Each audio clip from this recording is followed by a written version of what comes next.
Good morning. Thank you for coming. I'm here to report on crime statistics for the period of 1st of April to the 30th of June 2012. In conjunction with our community and law enforcement partners, the Bermuda Police Service has been working very hard at making Bermuda safer, and I'm pleased to report that that hard work appears to be paying off. Crime in most categories has decreased over the second quarter. In fact, total crime is down by 10% over the previous quarter and down by 9% over the levels that we saw last year. Of course, we're always mindful that crime categories fluctuate over a period of time, and for us we prefer to focus on what the long-term trend is to give that perspective.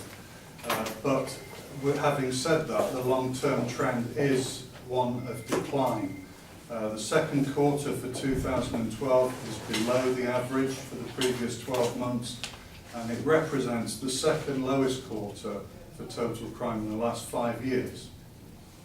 In relation to firearms, the second quarter of 2012 recorded 4 confirmed firearms reports, of which 2 shooting incidents resulted in the tragic death of Joshua Robinson on the 23rd of June, and also the wounding of Richard Steed on the 22nd of May. During this period, 4 illegal firearms or imitation firearms were recovered by police, and there were additionally 2 incidents where we recovered ammunition. The second quarter, from a firearms perspective, represents a 44% reduction in firearms incidents over the previous quarter, and is the lowest period for firearms reports in the last 3 years. On other crimes against the person fell below the average for the last 12 months and decreased by 8.6% over the previous quarter. Crimes against the community recorded 8 more offences than in the previous 3 months, but still represents a 12% reduction over the previous year. The continuing increase in antisocial behaviour offences, those are offences like offensive words, threatening behaviour, etc., is attributed to a slight rise over this period. Crimes against property fell below the previous year and decreased by 15% over the last quarter. The most notable decrease was in residential burglary, which fell by 23%. However, crimes committed against tourist properties increased from 1 offence in the first quarter to 7 in the second. On drug seizures, total drug seizures for the second quarter increased by 11%, but they are below the average for the previous year. But to put that in context, last year we had an unusually high seizure of $52 million worth of drugs, which pushed up our averages significantly. The primary seizures were made in the last quarter at the borders by the Department of Customs and totaled over $3 million worth of drugs. Another 200,000 was seized from the street or interdicted en route to Bermuda, and the total drug seizures for the year to date have now climbed to 5.1 million. So, in summary, the long-term trend for crime continues to be decreasing, notwithstanding the fact that our community continues to be hit by acts of disturbing violence. Despite increased police enforcement, despite new legislation, despite harsh penalties, and despite more community empowerment, there continues to be an element in our society that's intent on criminality. That can be seen in the police report that was released following the cut match period. Clearly the police were busy, and it cannot be said that the long weekend was incident-free. But taking the whole period into consideration and giving the volume of events, the spectators, the amount of parties, partygoers, marine and road traffic, it should be noted that the policing incidents were generally minor in nature. However, the usual suspects, unsurprisingly, featured in a few incidents, all of which were promptly attended by police and most of which have ended up in charges being made or arrests being made. Police achieved what we set out to do for Cut Match. which was to keep people safe, minimise disruption from antisocial behaviour, and to swiftly deal with offenders. The cooperation of the public and the assistance from our partners made this a much easier task.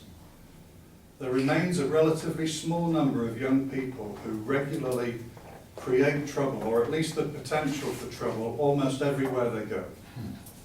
It's clear to us that the rest of Bermuda is losing patience with this group and keeping a close eye on their activities, or even excluding them from certain locations and events. The Bermuda Police Service will continue to place its focus on this group, the people who present the greatest threat to the community. Our aim is to try to influence them to behave in a better way, or to face the consequences if they do not. We continue to be aided by the general public, and we encourage our community to do more of the same by supporting the police, reporting crime, passing on information, and generally making gang life in Bermuda uncomfortable for those who feel that they must behave in that way. Today's crime figures suggest that together with the community, we are actually making a difference. So I'm encouraged by that. Thank you. Do you have any questions? Yes, please. Stop and searches. 2,000 in the first quarter, down to 42% down to just over 1,000. Was that because of public concern and maybe some of the controversy about perhaps going too much of profiling? No, thanks for that question, Brian. I think if you look at the graph for stop and search since 2009 and overlay that with the number of firearms incidents reported to us, you'll see a direct inverse correlation. As the number of firearms incidents rose exponentially, the Bermuda Police Service took robust action to disrupt that activity, to create uncertainty on the street when a person would be stopped and searched. It's a powerful piece of legislation that was used to good effect. But as the number of firearms incidents have fallen, and I've just reported a 44% reduction in that, it's proportionate that you're going to see a reduction in the number of stop and searches that are done. In fact, if you look at the arrest figures generally and the calls for service, you'll see that those are falling as well. And those are all positive things for Bermuda as we gain some traction against gun crime. Thank you. Sir, reading the last paragraph in your statement, the police are making gang life uncomfortable. There's a situation up at Somerset and the complex where the commissioner didn't allow a MOB to operate a crime anchor table. What else are the police going to do to disrupt the dirty money that's flowing from drug dealers, gang members, and all that? Well, the government has recently passed new legislation beefing up powers for proceeds of crime seizures, and the police are making good use of that. We've seen some cases come into court already. It's our intent that we will take whatever opportunities we can against prolific priority offenders and people who we know are associated with criminal activity relating to gangs. We're not here to target people because of what they look like, who they hang out with, or what neighbourhoods they live in. We are here to focus on bad behaviour, on criminality. And I think the community has rallied to support us in that because they see that the efforts are focused on those who are creating the best threat, the greatest threat to the community. Do you have any concern about the increasing use of firearms with robberies? We had a female worker held up last week, I believe, in Valley. Yes, absolutely. We are concerned that not just a proliferation in firearms incidents since 2009, which has been well reported, but we're also concerned with an increase in the number of toy guns and imitation firearms that we're seeing as well. And as I reported just a couple of weeks ago, cannot expect a police officer to know whether a gun is an imitation gun or a real gun. If you're in possession of a firearm and you point it at a police officer, they will do what they're trained to do, which is to neutralise the threat posed by you. So if anybody out there has thoughts about carrying an imitation firearm, you need to set that aside. You're putting yourself and the people around you at risk.